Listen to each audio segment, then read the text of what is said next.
When I first met Sophia, it felt like stepping into a dream I never wanted to wake up from. We were young, full of ambition, and ready to conquer the world together.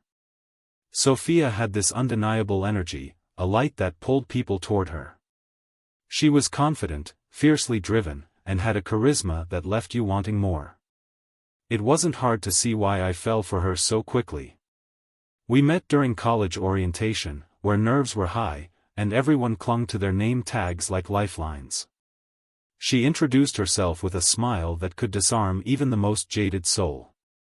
That day, as she shared her dreams of becoming an entrepreneur, I felt the first spark of what would become a life-altering bond.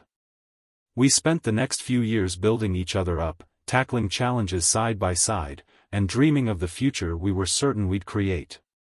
By the time we graduated, we were so sure of our path together that we decided to get married, believing that our love and shared dreams would make us unstoppable. Sophia and I clicked in ways that felt almost surreal. Our nights often ended with deep conversations about our goals. She wanted to start her own business, something about redefining beauty standards and empowering others. I was working toward my engineering degree, hoping to innovate in renewable energy. Together, we mapped out a future that was equal parts ambitious and idealistic. We promised to support each other no matter what, and for a long time, it felt like those promises would never falter. But even in those early days, there were small things about Sophia that I brushed aside, things that now echo in my mind with a clarity I wish I'd had back then. She could be dismissive, especially when I talked about my passions. It wasn't blatant, just a subtle shift in her focus or a quick comment that left me second-guessing myself. She was also meticulous about her appearance, spending hours perfecting her look before stepping out. At the time, I admired her dedication, mistaking it for confidence. Looking back, it feels more like a warning sign I failed to heed. Still, our connection outweighed the minor doubts. We were a team, pushing through late-night study sessions and the financial struggles of being students. There was warmth in our shared struggles, a kind of humor that made even the hardest days bearable. I'd tease her about her obsession with matching everything in her wardrobe, and she'd roll her eyes at my collection of outdated tech gadgets. We weren't perfect, but we were real, and that felt enough. Everything started to shift the day Sophia posted a picture on social media. It was a casual photo of her at a local coffee shop, captioned with one of her typical witty remarks. By the time we finished dinner that evening, the post had gone semi-viral. Hundreds of likes turned into thousands, and the comments poured in, praising her beauty, her charm, her vibe.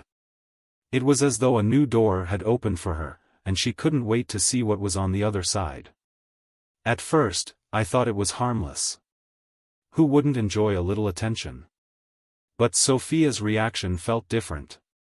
She started spending more time curating her online persona, analyzing the metrics of every post.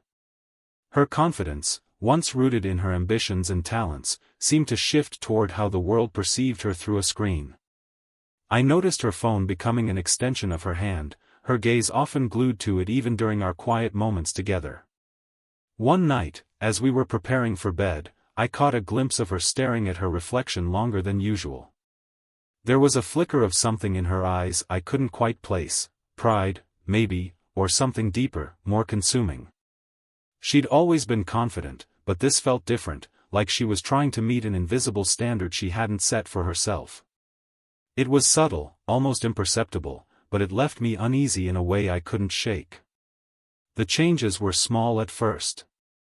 She'd mention how many followers she had gained or laugh about a random stranger's over-the-top compliment. But over time, those moments grew in frequency. Her dreams of starting a business seemed to intertwine with this newfound attention, as if her online presence was becoming the foundation of her plans. I tried to be supportive, to share in her excitement, but I couldn't ignore the gnawing feeling that something fundamental was shifting beneath the surface. It wasn't until a late-night argument about her screen time that I began to see the cracks in our relationship. She brushed off my concerns, calling them trivial. "It's just social media," she'd said, her tone light but her expression distant. I wanted to believe her, to chalk it up to stress or a phase. But deep down, I knew this was the beginning of something I wasn't prepared for. As I lay awake that night, staring at the ceiling, the thought struck me, what if the Sophia I fell in love with was slowly becoming someone else? And if she was, would I even recognize her when the transformation was complete? The question lingered, heavy and unanswered, as the first threads of doubt wove their way into the fabric of our once solid bond. Sophia's rise in the influencer world felt like watching a rocket take off, exciting and awe-inspiring, but also distant and out of reach. It began with small victories, a repost from a popular account, a shout-out from a local brand, and a steadily growing number of followers. Each milestone brought her an intoxicating mix of validation and ambition. Before I knew it, she was fielding offers for partnerships and attending events that glittered with promises of a glamorous future. At first, I was proud. Seeing her hard work pay off was rewarding, and I wanted to believe that this was the start of something great for both of us. But as her world expanded, mine seemed to shrink. My days remained grounded in routine, work, study, and dreams of our shared goals. Hers, on the other hand, became a whirlwind of photo shoots, brand meetings, and collaborations. She started using phrases like content strategy and audience engagement, words that felt foreign in the context of the life we had built together. The more she immersed herself in this new world, the more I began to feel like an outsider. It wasn't just the time she spent glued to her phone or the endless stream of notifications interrupting our conversations. It was the subtle shift in how she saw herself, and, by extension, how she saw me. She'd come home from an event buzzing with stories about influencers I'd never heard of, speaking about them with reverence and excitement. When I tried to share about my day or my own small wins, the conversations felt one-sided, as if her world had outgrown mine. Her new social circle, the self-dubbed wellness stars, played a significant role in this transformation. They were a group of fitness influencers who had built their brand on empowerment and perfection. From the outside, they seemed supportive and inspiring, but their influence on Sophia felt different. I noticed how she began to mimic their habits, not just the workouts and diets, but the way they talked, the way they moved, even the way they smiled for the camera. She'd spend hours editing photos to match their aesthetic, scrutinizing every detail until she felt it was perfect. The wellness stars welcomed Sophia with open arms, praising her potential and encouraging her to level up her image. At first, I thought this was a good thing. After all, everyone needs support. But as time went on, I realized their version of support came with unspoken rules and expectations. They'd make offhand comments about her content needing more pop or suggest she elevate her brand by distancing herself from things that didn't fit their narrative. I couldn't help but wonder if I was one of those things. One evening, we planned a romantic dinner to celebrate her first major brand deal. I had spent hours cooking, trying to recreate one of her favorite dishes from our college days. She arrived late, apologizing with a distracted air, her phone buzzing with messages from her new friends. She barely touched the food, too preoccupied with posting about the deal. I sat there, watching the candlelight flicker against her distracted expression, feeling the weight of her absence even as she sat across from me. That night stayed with me. It wasn't the first time she'd seemed distant, but it was the first time I felt truly alone in our relationship. The moments that used to bind us, shared laughter, quiet conversations, even simple companionship, were becoming fewer and farther between. I tried to bring it up once, cautiously, not wanting to sound accusatory. Her response was light-hearted, dismissing my concerns as me overthinking. But the cracks were growing, no matter how much I tried to ignore them. One weekend, as I passed by her office, I overheard her talking to the wellness stars during a video call. They were discussing their upcoming projects and sharing ideas. Then, amidst their chatter, I heard Sophia laugh and say something that stopped me in my tracks. She referred to me as too simple to understand the complexities of her world now. The words were like a punch to the gut, a cruel confirmation of what I'd been fearing all along. I didn't confront her about it, not immediately. Instead, I replayed that moment in my head, trying to make sense of it.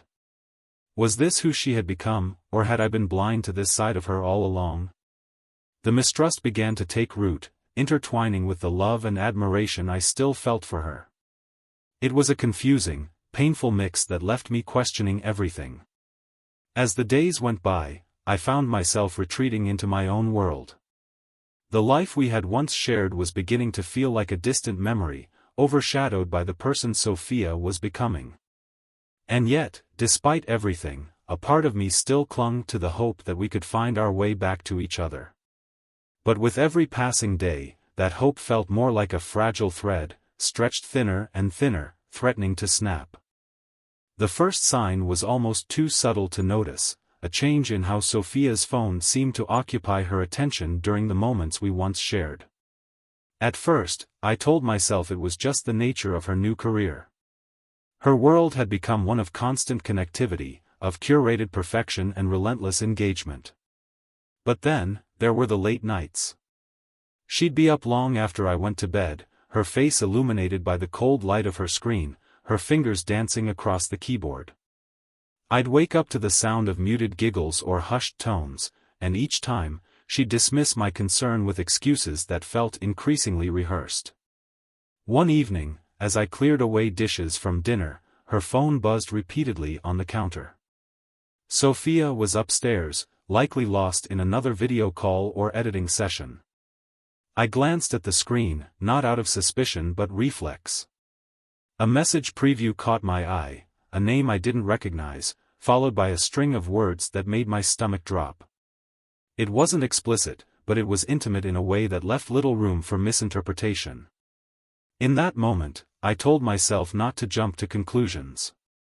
It could be a misunderstanding, a message taken out of context. But the seed of doubt had been planted, and it began to grow rapidly, fed by every small anomaly I'd ignored over the past months. The evening she came home later than expected, the way she'd guard her phone like it held state secrets, the sudden influx of friends whose names and faces were unfamiliar to me. Over the following weeks, I found myself slipping into a role I never imagined, an investigator in my own life.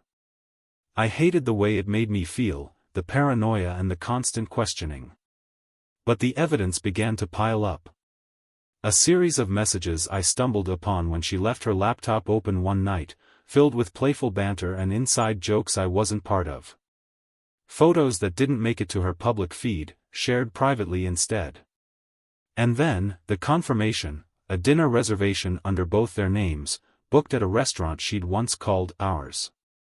The discovery left me reeling. My first instinct was denial, clinging to the hope that there was another explanation. But the weight of the evidence crushed that hope, leaving me with the bitter truth. Sophia, the woman I'd built my life with, was sharing a part of herself with someone else. And worse, she was hiding it behind a facade of normalcy, leaving me to question how much of our life together was real. Sophia's justifications unfolded indirectly, through the fragments I pieced together. In her messages to him, she spoke of feeling trapped, of longing for excitement and spontaneity. She painted our life as monotonous, her words sharp and dismissive, cutting through my memories of the love we once shared. It was like reading a stranger's diary, full of thoughts and feelings I never knew existed. Despite everything, I hesitated to confront her.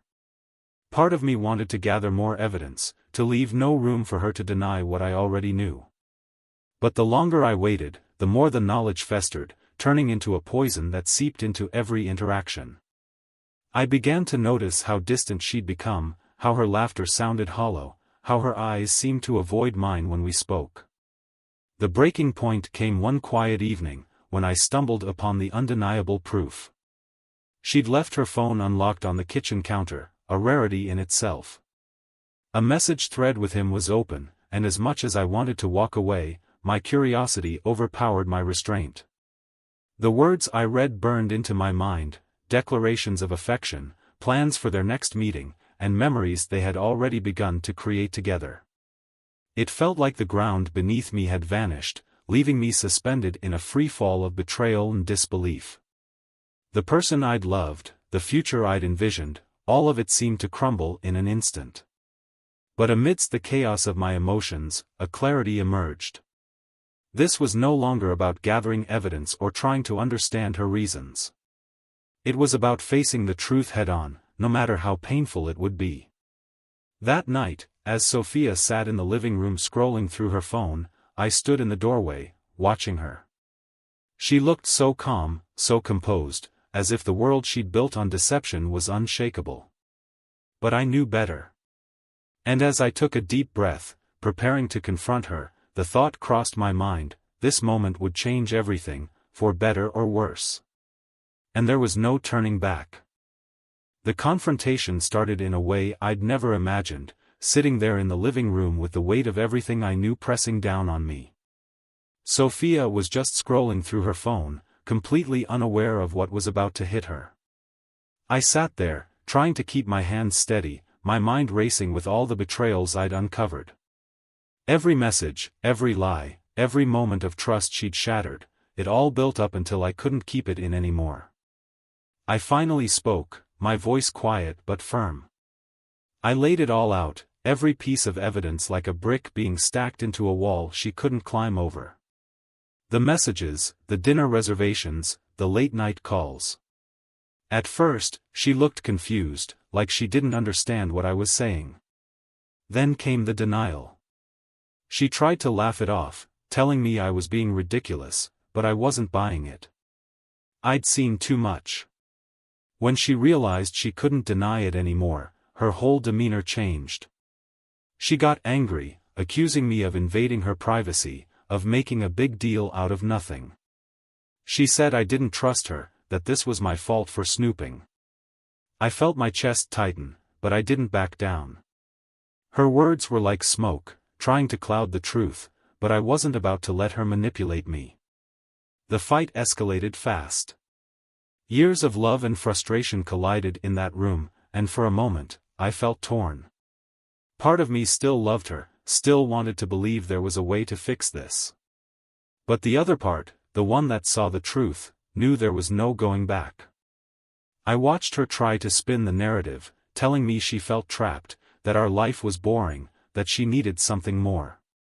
Every word was like a knife, cutting deeper into the person I thought I was. Then she started crying. It wasn't the kind of tears that make you want to comfort someone, it was the kind that made you feel sick, like you were watching someone try to win an argument by any means necessary. She begged for forgiveness, saying it wasn't about not loving me but about feeling lost. She blamed me for not being exciting enough, for not understanding her needs. I stood there, feeling the weight of her words, but something inside me had shifted. For the first time in months, maybe years, I saw her clearly. She wasn't the person I fell in love with anymore. The charm, the ambition, the laughter, it was all gone, replaced by someone who only cared about herself. I realized then that no amount of love could fix this, not when she refused to take responsibility for her choices. I told her to leave. The words felt heavy, final, but they also felt right. She tried to argue, to beg, but I wasn't going to let her stay.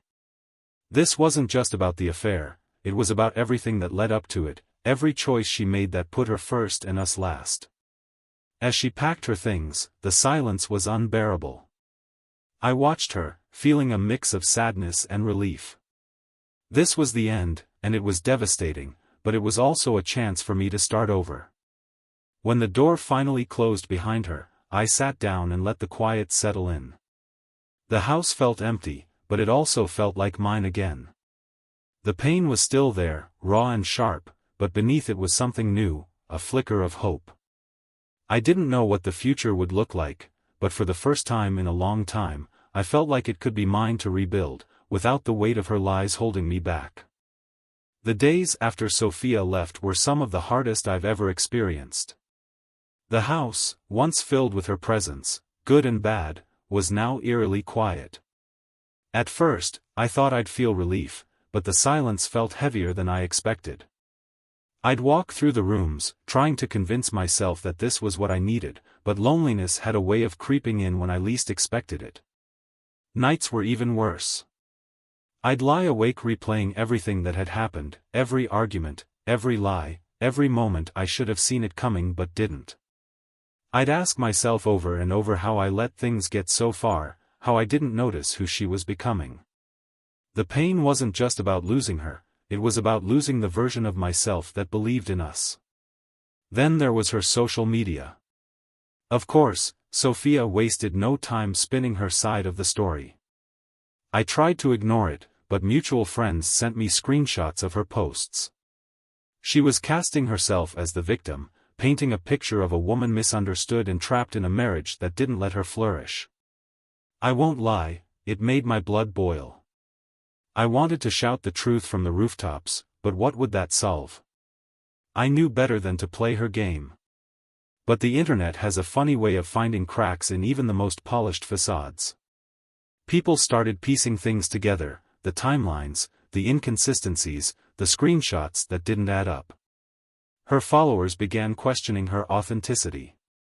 Watching her carefully curated image fall apart wasn't exactly satisfying, but it felt like some small validation that I wasn't crazy.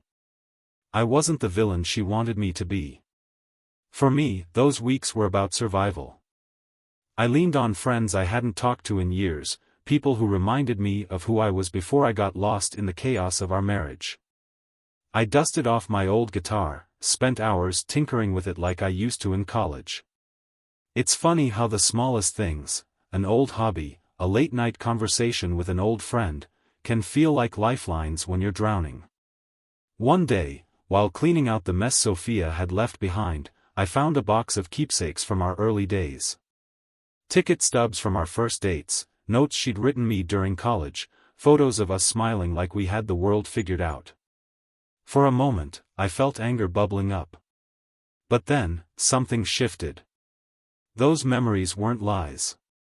They were real, even if the person she became wasn't. I let myself feel the sadness, and then I let it go. As time went on, I started therapy. It was one of the best decisions I've ever made. Talking to someone who wasn't wrapped up in the situation helped me untangle everything, the betrayal, the doubts, even my own role in letting things spiral.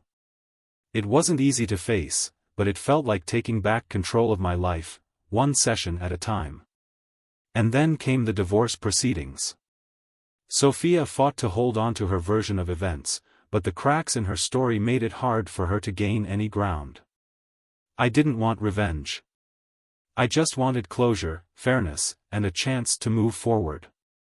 The day I signed the papers, I felt a strange mix of sadness and relief. It wasn't the ending I wanted, but it was the one I needed. Now, standing on the other side of it all, I can see that those months weren't just about surviving, they were about rebuilding. I've started to see the future not as a blank void but as something full of possibilities. For the first time in years, I feel like I'm living for myself again. And while I don't know exactly what comes next, I know one thing for sure, I'm ready for it. Looking back now, it feels surreal how much has changed. Those first months after Sophia left were grueling, but they set the stage for something I never expected, a better, fuller life. Healing wasn't a straight path, but it was one I needed to walk to find myself again. At work, I threw myself into projects with a determination I hadn't felt in years. My focus paid off, I landed a promotion and even spearheaded a new initiative that brought our team recognition. It felt good to excel, to see my efforts making a tangible difference. Beyond the career wins, I started reconnecting with passions I'd long abandoned. My evenings were no longer consumed by doubts and fights. Instead, I spent hours painting again, something I hadn't done since college. Each brushstroke felt like a piece of myself coming back to life. Sophia, on the other hand, wasn't thriving. Her public persona began to crumble as more of her private indiscretions came to light.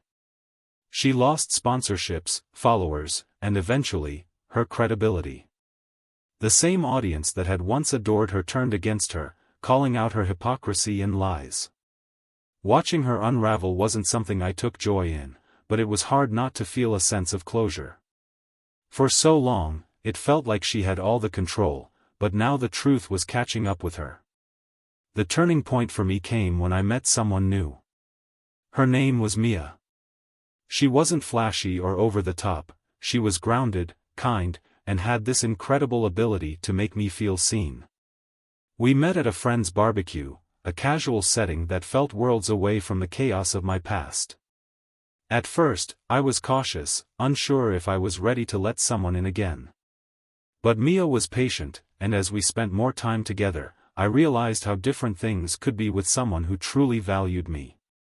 Our relationship grew naturally, without the pressure or pretense that had defined so much of my life with Sophia. Mia and I shared a love for the simple things, long walks, cooking together, late-night conversations that felt effortless. For the first time in years, I felt at peace. When I proposed to her 2 years later, it was under a quiet evening sky, surrounded by people who had supported us every step of the way. She said yes, and a year after that, we welcomed twins into the world. Seeing our daughters for the first time was a moment I'll never forget. It wasn't just about becoming a father, it was about finally having the family I'd always dreamed of, built on trust and love. There are still moments when I think about Sophia, not with anger but with a sense of reflection. The red flags I ignored, the compromises I made, the ways I lost myself trying to hold on to something that was already gone, those lessons stay with me. They've made me more aware, more intentional, and, honestly, more grateful for what I have now. As I stand here today, holding my daughters and looking at Mia, I can't help but feel a profound sense of closure. The past hurt deeply, but it also paved the way for everything I have now. It taught me to value honesty, to prioritize my own well-being, and to never settle for less than I deserve. This life isn't perfect, but it's real, and it's mine. For that, I'll always be thankful.